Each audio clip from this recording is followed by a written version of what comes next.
This video shows how to replace the waste toner container for Xerox VersaLink C415 Color Multifunction Printer.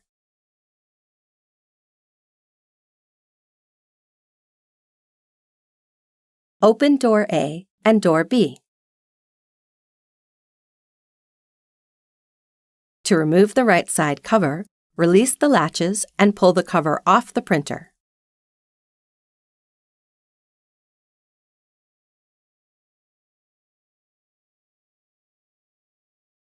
To remove the waste toner container, release the latches and pull the container straight out of the printer.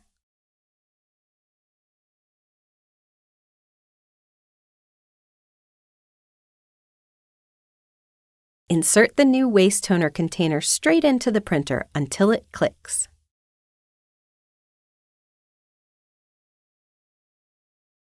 Insert the right side cover and push it towards the printer until it clicks. Close door A and door B.